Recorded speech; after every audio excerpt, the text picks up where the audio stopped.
sun is the source of warmth on Earth. Ice and clouds reflect some of its light away, but the rest is absorbed by land and water and re-emitted as heat. Some of that heat escapes to space, and some is held in by the atmospheric greenhouse effect. The insulating effect of Earth's greenhouse gases are the reason that life exists as we know it, but human activities have increased the concentration of one of them, carbon dioxide, 40% since the Industrial Revolution. If the sun was to blame, it would cook the upper and lower layers of the atmosphere together. Instead, we only see warming in the lower layers, the same place that human greenhouse gases like carbon dioxide are piling up. Since 1870, with fossil fuels, cement production, and land use combined, humans have put about 2,000 gigatons of CO2 into the atmosphere. That's 2 million tons, and about 40% has stayed there. Dioxide in the atmosphere means average temperatures across the globe are increasing, and fast. Right now, Earth is warming about 10 times faster than at the end of an ice age.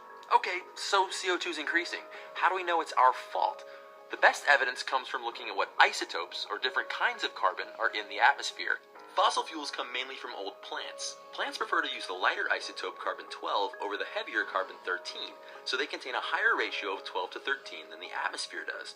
When more fossil fuels get burned, the percentage of carbon-12 in the atmosphere should go up, and that's exactly what we see. Since 1900, actual temperatures around the world have increased almost a full degree, and most of that has happened since the 1970s. Looking at data from tree rings and ice cores, the past 30 years is probably the warmest in 8 centuries.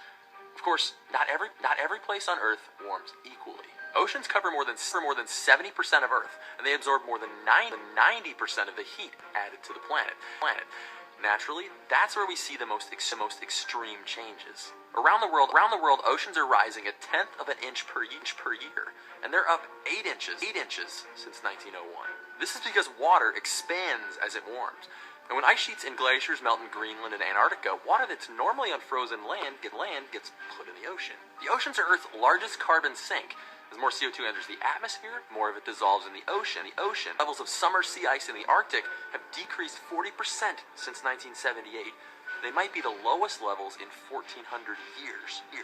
That white sea ice usually reflects the sun's energy back into the atmosphere, but the dark ocean is soaking it up like a black shirt on a sunny day, which feeds the cycle forward. If CO2 emissions continue on their current trends, Earth is on course to be 2.5 to 5 degrees warmer. The oceans could be up to a meter higher by the end of this century. Is that a big deal? Yeah, it's the biggest deal. This is by far the greatest issue facing our species.